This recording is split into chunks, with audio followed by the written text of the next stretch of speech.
Olá pessoal, tudo bem? Eu sou a professora Leilane e estou aqui para mais uma proposta dos Embaixadores do Futuro do programa Linhas do Conhecimento.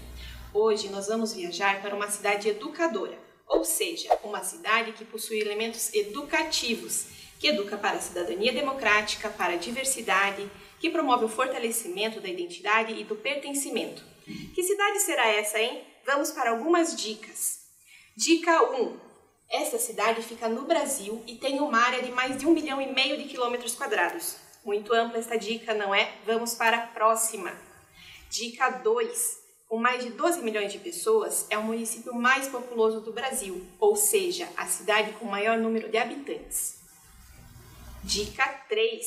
É o município brasileiro com maior influência no cenário global. Está ficando mais fácil adivinhar qual é esta cidade? Dica 4. É uma cidade cosmopolita, ou seja, ela abriga moradores de mais de 196 países, sendo influenciada por diversas culturas. Dica 5. Um de seus apelidos é Terra da Garoa, porque antigamente, durante a primavera e o outono, as garoas eram muito frequentes. Hoje, esse fenômeno é mais raro de acontecer, tanto pelas alterações climáticas, quanto pelas mudanças urbanas, como pelo aumento do número de edifícios e menor número de árvores. E agora a nossa última dica. Seu nome é o mesmo do seu estado. Vocês já sabem de qual cidade estamos falando? Seria Curitiba, Gramado, Porto Alegre ou São Paulo?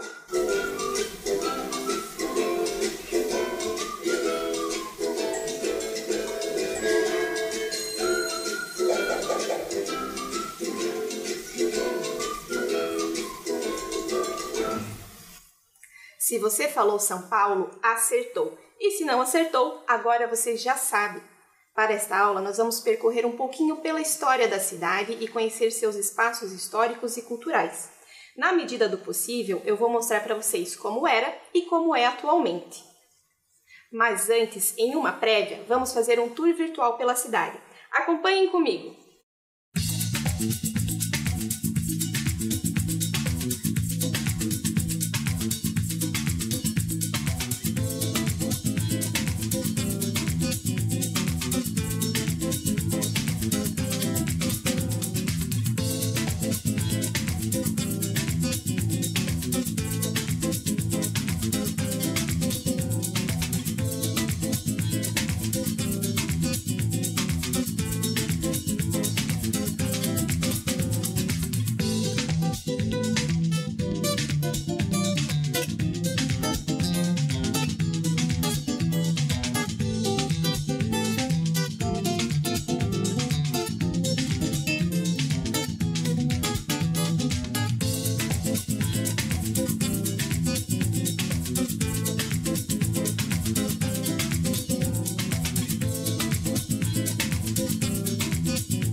Iniciando em nossa linha do tempo, a história de São Paulo começa lá no século XVI, 32 anos depois que os portugueses chegaram ao Brasil, quando Pedro Álvares Cabral desembarcou em Porto Seguro, no sul da Bahia. Assim, em 1532, Martim Afonso fundou a Vila de São Vicente, a atual Baixada Santista no litoral paulista. 2 anos mais tarde, Dom João III estabeleceu as capitanias hereditárias, sendo uma delas a Capitania de São Vicente. Na metade do século, o padre Manuel de Nóbrega e os jesuítas subiram a Serra do Mar e chegaram ao planalto de Piratininga, onde vivia um aldeamento indígena. Então, em 25 de janeiro de 1554, fundaram o Colégio de São Paulo de Piratininga, uma mescla do nome do santo do dia, o apóstolo de São Paulo, e o nome do aldeamento que ali vivia, Piratininga. O colégio tinha como finalidade catequizar os indígenas que viviam na região e no seu entorno, dando início ao povoado. Na tela à esquerda, nós vemos a pintura de Antônio Parreiras, de 1913, obra intitulada Fundação de São Paulo. Ao centro, uma fotografia de 1862, mostrando o pátio do colégio. E na imagem à direita, uma foto atual do estabelecimento, que hoje é chamado de Pátio do Colégio, um complexo histórico, cultural e religioso que pertence à Companhia de Jesus, uma ordem religiosa dos jesuítas. Atualmente, o espaço abriga a Igreja São José da Anchieta, o Museu Anchieta e o Museu de Arte Sacra dos Jesuítas. Além de ser uma referência na preservação da memória da cidade, atua também na promoção da cultura, por meio de realização de eventos gratuitos ou de baixo custo. Voltando à nossa linha do tempo, em 1560, o povoado foi elevado à condição de Vila de São Paulo de Piratininga, representada na pintura ao lado esquerdo da nossa tela. Nesse período, seus habitantes tentavam viver da agricultura de subsistência, mas a tentativa de plantar cana-de-açúcar foi frustrada e a estrutura da região ainda era muito precária. No século XIX, a Vila de São Paulo era ponto de partida de expedições ao interior do Brasil, com o objetivo de explorar pedras preciosas e metais preciosos e também de escravizar os povos indígenas que viviam na região. Essas expedições eram chamadas de bandeiras, e os homens que as realizavam eram conhecidos como bandeirantes. Na imagem à esquerda está a Casa do Bandeirante, uma típica habitação construída entre os séculos XVII e XVIII, com características da arquitetura colonial paulista. Atualmente, a casa é chamada de Casa do Butantã e faz parte do Museu da Cidade de São Paulo, sendo incluída no roteiro turístico-histórico da cidade. Em 1681, foi decretada a transferência da capital da Capitania de São Vicente para São Paulo. Alguns anos mais tarde, início do século XVIII, Dom João V elevou a vila à categoria de cidade, e nessa época São Paulo ainda era carente de uma atividade econômica lucrativa, permanecendo então em situação de pobreza. Por ela passavam os tropeiros, tropas em cavalos ou mulas que percorriam as regiões do país transportando gado e mercadorias de regiões de produção para centros consumidores. Avançando em nossa linha do tempo, o século XIX ficou marcado pela chegada da coroa portuguesa ao Brasil, em 1808. Com isso, o país passou por uma série de transformações em sua arquitetura, na educação, na arte, entre outros setores. São Paulo também se beneficiou dessas mudanças. Alguns anos mais tarde, em 1815, por sua importância estratégica, sendo o caminho entre Minas Gerais e o Paraná, transformou-se em capital da província de São Paulo. Na imagem na tela está a obra Várzea do Carmo, de 1821. Na aquarela, o artista retratou a entrada da cidade pelo Brás, um bairro atual de São Paulo. Uma curiosidade é que foi na Várzea do Carmo que aconteceu o primeiro jogo de futebol reconhecido no Brasil. Para o botânico francês Auguste Saint-Hilaire, que visitou o local na época, a Várzea do Carmo era uma planície sem acidentes que apresenta uma encantadora alternativa de pastagens rasteiras e de capões de mato pouco elevados. Nas partes em que há mais água, o solo é entremeado de montículos cobertos de espessos tufos de relva. Bonita essa descrição, não acham? Agora, quem sabe me responder qual fato histórico aconteceu em 7 de setembro de 1882 na cidade de São Paulo? Vamos lá? Seria o descobrimento do Brasil? A proclamação da República? A proclamação da independência ou a transferência da corte portuguesa para o Brasil?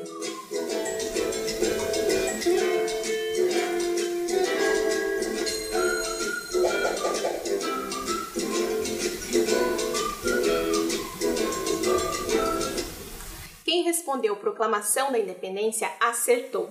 Naquele dia de 7 de setembro de 1882, às margens do rio Ipiranga, Dom Pedro gritou independência ou morte, iniciando então o processo de separação entre o Brasil e Portugal. Além de ter sido palco para esse importante fato histórico, a cidade de São Paulo virou sede administrativa da província. Na imagem na tela, vemos a obra Independência ou Morte, uma pintura em óleo sobre tela de 1888 do artista Pedro Américo. Após a independência do Brasil, foi inaugurada a Faculdade de Direito, no Largo São Francisco, com o objetivo de promover o desenvolvimento da nação, formando governantes e administradores públicos. Sua arquitetura, em estilo neocolonial, possui elementos do barroco luso-brasileiro. Atualmente, o edifício é tombado como Patrimônio Histórico do Estado de São Paulo e abriga um importante acervo cultural. Nele, podemos encontrar pinturas e esculturas de artistas renomados. Um dos mais tradicionais pontos históricos do edifício é o relógio do Frontão, o mais antigo da cidade e mantido em sua forma original. A faculdade também tem a primeira biblioteca do Estado de São Paulo, que conta com um acervo de longa data, desde 1825. Mesmo ano em que foi aberto ao público o Parque Jardim da Luz, o mais antigo da cidade de São Paulo. Inicialmente, o parque era considerado um jardim botânico e no final do século XIX passou a ser um jardim público. Atualmente, o parque recebe eventos, possui espaço para apresentações, coreto, parquinho, equipamentos para atividade física, entre outras características. Em meados do século XIX, o solo da região de São Paulo mostrou-se ideal para a plantação de café, e a agricultura cafeira foi o principal fator que impulsionou o desenvolvimento da cidade. Todo o movimento em torno da economia cafeira exigiu a construção de portos, indústrias e ferrovias para escoamento do principal produto de exportação da época. A imagem à direita na tela é uma foto de 1870, da estrada de ferro Santos-Jundiaí. Inicialmente, o período conhecido como ciclo do café contava com mão de obra escrava do tráfico de população africana.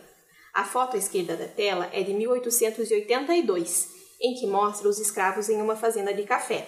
Com o fim do tráfico negreiro no Brasil, em 1850, e posteriormente com a abolição da escravidão em 1888, os fazendeiros começaram a empregar principalmente imigrantes europeus, que chegavam em busca de novas oportunidades, vindos por problemas econômicos, fome ou ainda fugindo de conflitos em seus países de origem.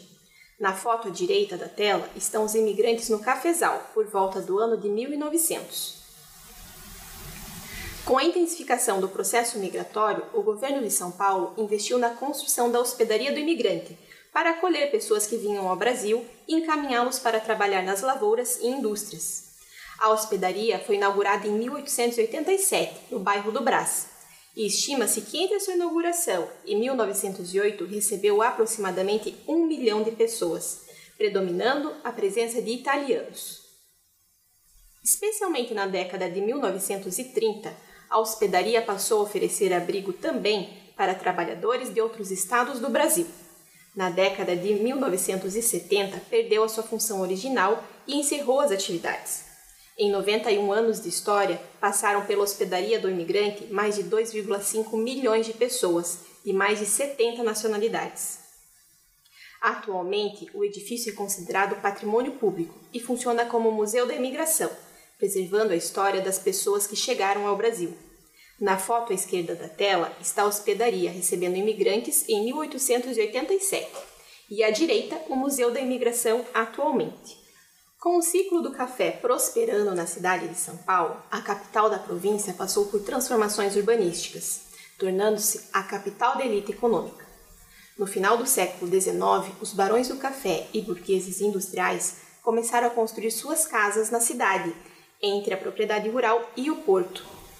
Neste período foi inaugurada a Avenida Paulista, cuja arquitetura se inspirava principalmente nas ruas francesas e outros países europeus.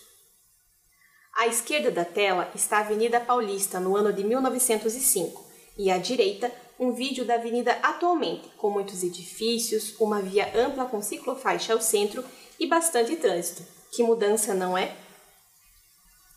O museu público mais antigo da cidade é o Museu do Ipiranga, ou Museu Paulista, vinculado à Universidade de São Paulo. Seu acervo, com cerca de 150 mil itens, inclui objetos, mobiliário e obras de arte, especialmente que possuam relação com a independência do Brasil e este período histórico. Lembram da obra Independência ou Morte que vimos há pouco? Ela está em exposição no Museu do Ipiranga. Desde 2013, o museu está passando por obras e restauros, e a previsão da sua reabertura é para setembro deste ano, como parte das celebrações do bicentenário da independência.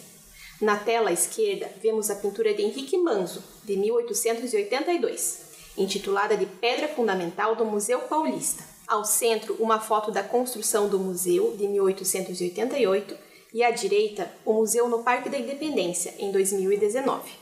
Temos falado muito em vacinas por conta da pandemia que estamos passando. O mundo e também o Brasil já passaram por outras situações que envolveram problemas de saúde pública. Em 1889, o Brasil registrou os primeiros casos de peste bubônica. E em 1901, o governo de São Paulo construiu um laboratório para produzir o soro que viria a combater a doença. Esse laboratório foi o início do Instituto Butantan, esse mesmo que está produzindo uma das vacinas contra a Covid-19. São muitos anos de experiência, né? Em 2019, foi criado o Parque da Ciência Butantan, que tem como objetivo inspirar o interesse e a curiosidade pela ciência e pela pesquisa, desenvolvendo ações educativas, ambientais e de lazer. Vamos conhecer alguns espaços desse parque? O espaço Terra Firme é onde funcionou o primeiro laboratório, onde foi produzido o soro contra a peste bubônica. Ele foi remodelado e atualmente abriga exposições temporárias. Outro espaço interessante é o Museu Biológico, que conta com uma exposição de animais vivos, grande parte representantes da fauna brasileira. O Museu de Microbiologia tem como missão estimular a curiosidade científica de crianças e adolescentes, divulgando também atividades desenvolvidas pelo Instituto. Na floresta, os visitantes podem percorrer a trilha, apreciando e conhecendo mais sobre a flora e a fauna do parque. O parque conta ainda com o macacário, cujos primeiros macacos chegaram em 1929 para pesquisa sobre a vacina contra a febre amarela, um reptiliário para observação de répteis como lagartos e quelônios e um serpentário, com serpentes da fauna brasileira. Voltando à linha do tempo, no começo do século XX, em 1901, foi reinaugurada a Estação da Luz, cujo projeto foi inspirado na Abadia de Westminster de Londres. A Estação da Luz é uma das mais importantes estações ferroviárias da cidade de São Paulo. Sua construção reflete o momento histórico que a cidade vivia, evidenciando o poder do café na expansão de São Paulo. À esquerda, nós vemos uma foto da antiga Estação da Luz, tirada entre 1880 e 1900.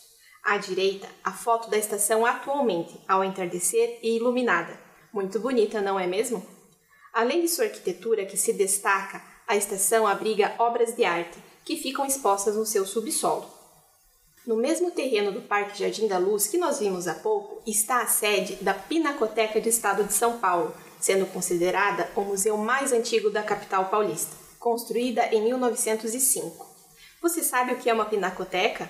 É uma galeria ou museu de pintura, e a de São Paulo abriga um dos mais representativos acervos de artes visuais brasileira do século XIX e contemporânea.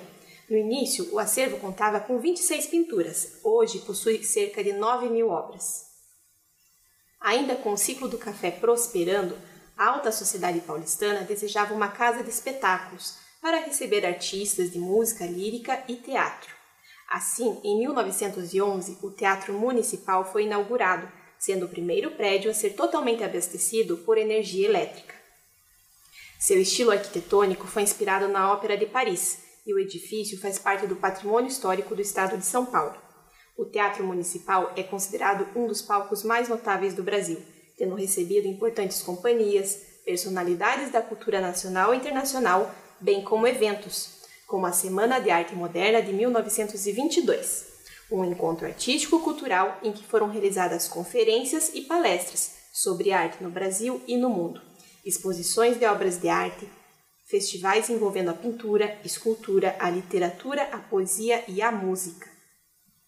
O evento foi organizado por um grupo de artistas e intelectuais que representavam o modernismo brasileiro, um movimento artístico que valorizava a identidade brasileira, a autonomia dos artistas, a liberdade estética, a experimentação. Como os poetas Mário e Oswaldo de Andrade, Manuel Bandeira, o artista plástico Di Cavalcanti, o compositor Heitor Villa-Lobos, a pianista Guiomar Novaes, e com destaque para Anita Malfatti, pintora paulistana, também desenhista, gravadora, ilustradora e professora.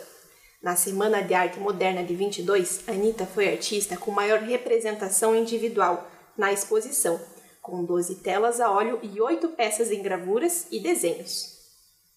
Este ano é comemorado o centenário da Semana de Arte Moderna de 1922, e para celebrar esses 100 anos, a Secretaria da Cultura do Estado de São Paulo preparou uma programação especial, envolvendo exposições e eventos na Pinacoteca, nos museus, nos teatros e outros espaços culturais da cidade. A arte, mesmo a mais pessimista, é uma proposição de felicidade, uma frase do poeta Mário de Andrade, um dos organizadores da Semana de Arte Moderna de 1922. Se até o início da década de 1920 o café era o principal produto de exportação e carro-chefe da economia em São Paulo, em 1930 a cidade foi atingida pela crise cafeeira. O aumento excessivo da safra de café, aliado à quebra da Bolsa de Nova York em 1929, foram decisivos para mudar os rumos da economia paulistana. Nos anos seguintes, a cidade passou por grandes intervenções urbanísticas, especialmente no setor viário. O desenvolvimento industrial tornou-se o principal motor da economia, com destaque para a indústria automobilística. Um dos mais importantes pontos turísticos da cidade de São Paulo é o Mercado Municipal.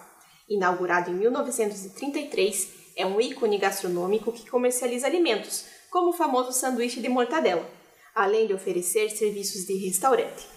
Sua arquitetura é marcada por colunas, abóbadas e vitrais, que foram trazidos da Alemanha e tem como tema a agricultura.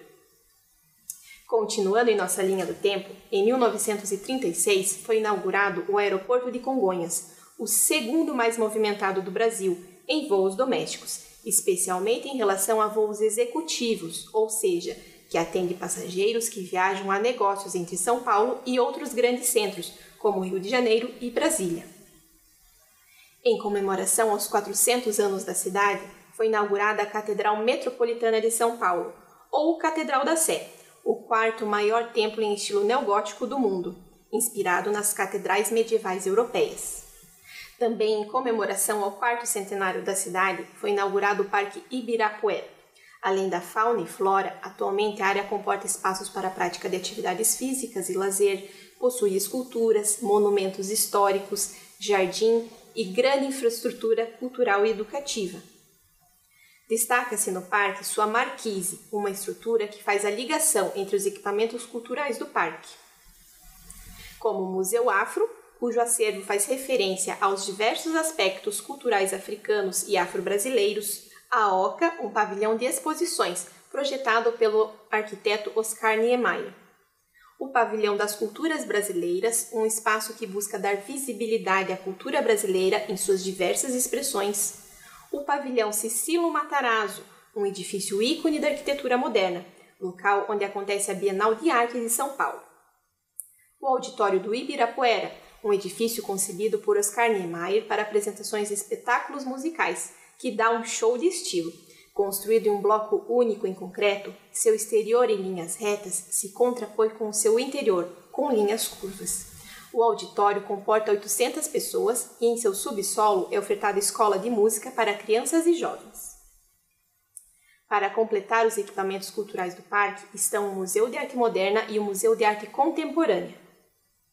Vamos agora assistir um vídeo sobrevoando o Parque Ibirapuera.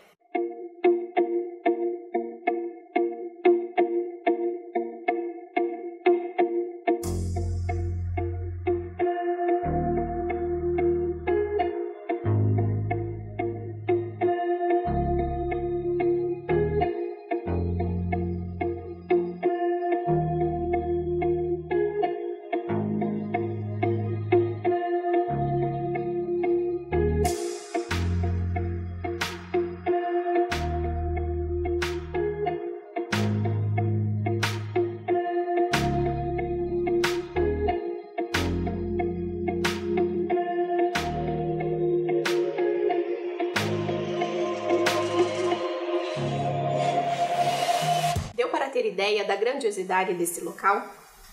São Paulo abriga o primeiro museu moderno do país, o MASP, Museu de Arte de São Paulo, Assis Chateaubriand. O atual edifício na Avenida Paulista foi inaugurado em 1968, com a presença da Rainha da Inglaterra. Sua construção é em concreto e vidro, e em sua base está um grande vão livre, constituindo uma praça, ponto de encontro de pessoas e acontecimentos. Seu acervo é composto por mais de 10 mil obras de arte, americana, africana, europeia, asiática, desde a antiguidade até o século XXI. Outra área de interesse de São Paulo é o Memorial da América Latina, um espaço concebido para ser museu, teatro, galeria de arte, espaço de pesquisa, centro de convenção, espaço para eventos, festas e shows. Sua missão é ser polo de integração social, cultural e política dos países de língua latina e caribenha. Seu projeto é da autoria de Oscar Niemeyer e em seus mais de 84 mil metros quadrados estão a Praça Cívica, a Biblioteca Latino-Americana, o Salão de Atos Tiradentes, a Galeria Marta Traba, a Praça da Sombra, o Pavilhão da Criatividade Darcy Ribeiro, o Auditório Simão Bolívar e o Anexo dos Congressistas. Em 1970, as indústrias da cidade de São Paulo começaram a migrar para os municípios vizinhos, região conhecida como ABC Paulista, ou Grande ABC, que comporta mais de 24 mil indústrias.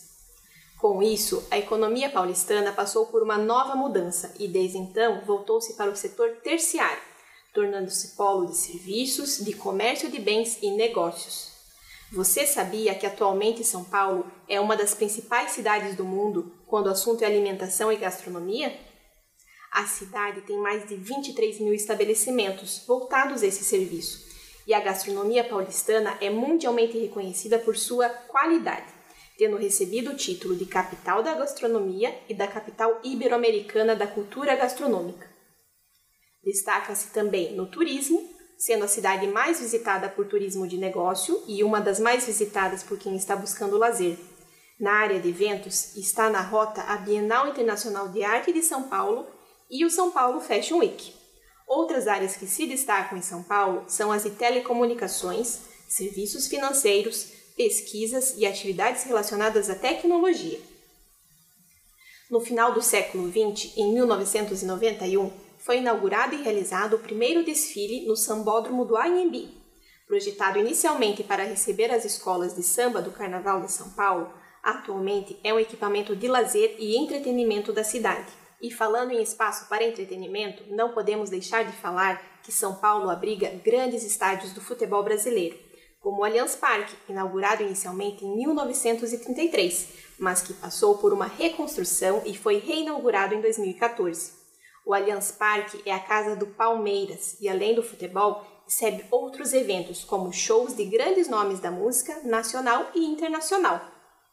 O Estádio Municipal Paulo Machado de Carvalho, mais conhecido como Pacaembu, foi inaugurado em 1940. Além de ser palco para o esporte mais amado dos brasileiros, abriga o Museu do Futebol, que possui exposições que narram a história do futebol brasileiro. Outro estádio em destaque na cidade é o Morumbi, a sede oficial do São Paulo Futebol Clube. Inaugurado em 1960, é o terceiro maior estádio particular do Brasil. E, por fim, o mais novo estádio da cidade, inaugurado em 2014, é a Neoquímica Arena, a casa do Corinthians, popularmente conhecido como Itaquerão. Foi construída para ser sede na Copa do Mundo de 2014. Durante o Mundial, sediou 7 jogos e recebeu 61 mil pessoas num jogo entre Coreia do Sul e Bélgica. Mais recentemente, em 2020, a Secretaria Municipal de Cultura de São Paulo lançou o projeto Museu de Arte de Rua. A iniciativa tem como objetivo valorizar a produção de arte urbana, por meio de técnicas como o grafite, o stencil e a fotografia. Em um verdadeiro museu a céu aberto, é possível contemplar as obras em prédios e muros da cidade. O projeto também faz uma homenagem aos profissionais da linha de frente na pandemia de Covid-19, com obras voltadas para este tema. Vamos conhecer algumas obras expostas nas ruas e avenidas de São Paulo?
Muito legal, não é mesmo?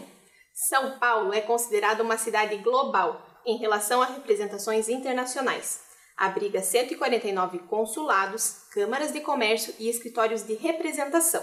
Atua em 25 redes globais de cidades, como na Associação Internacional das Cidades Educadoras, na área da educação, e no programa Cidades Sustentáveis, na área da sustentabilidade urbana.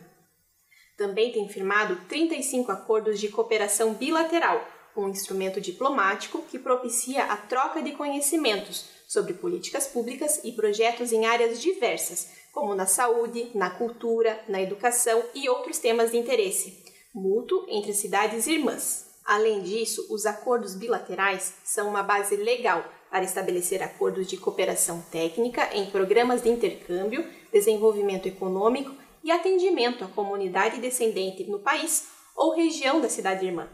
O primeiro acordo bilateral de São Paulo foi em 1962, com Milão, a cidade italiana, e o último foi em 2017 com Huaibei, na China.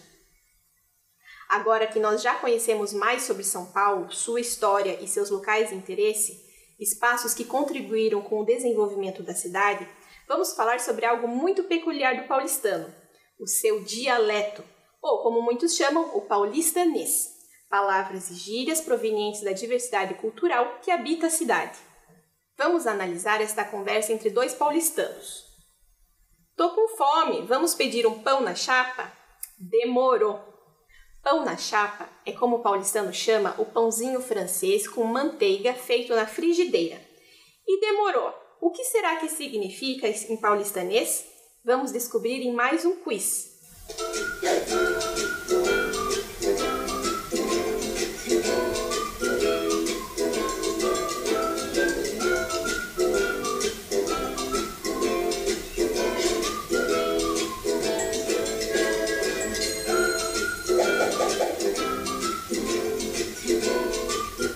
Demorou é a gíria que o paulistano usa para expressar com certeza ou sim, vamos.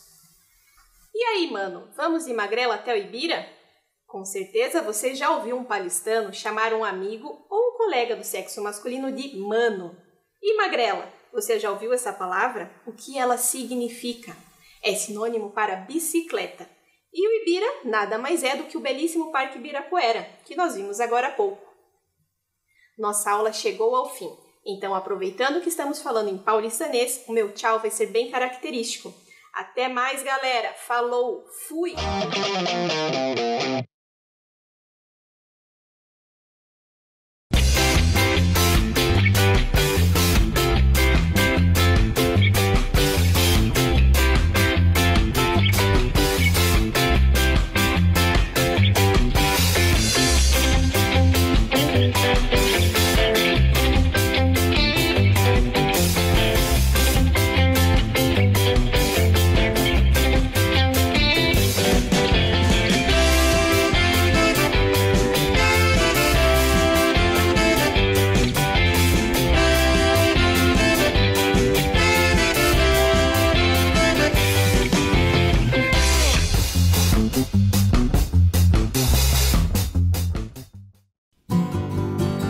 Amo Curitiba, no inverno e no verão.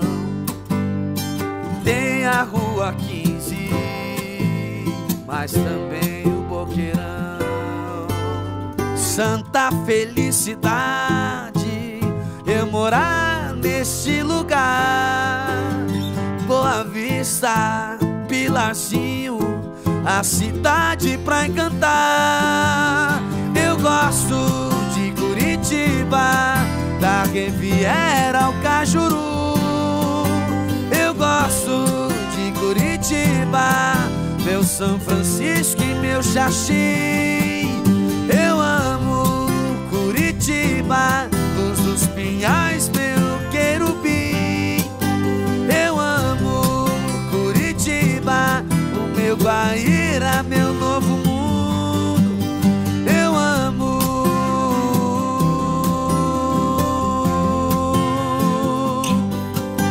Curitiba.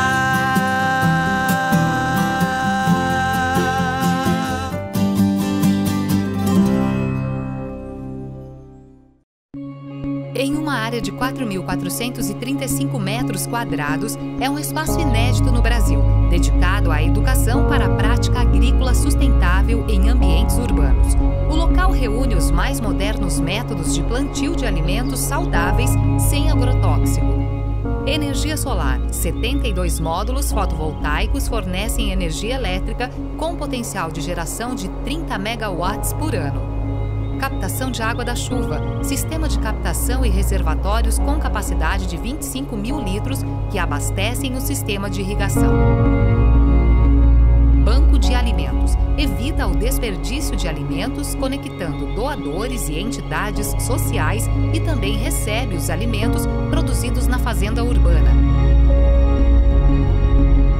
Cozinha Escola. Espaço para aprendizado no preparo, conservação, higienização, aproveitamento integral e aspectos nutricionais dos alimentos.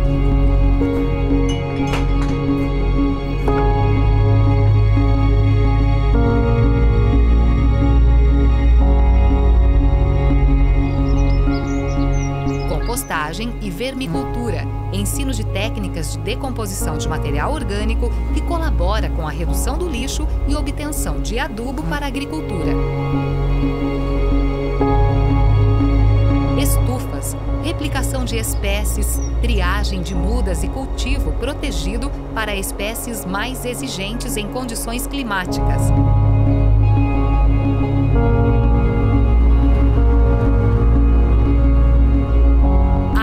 Floresta, sistema que reúne as culturas de importância agronômica em consórcio com as plantas que integram a floresta. Um sistema agroflorestal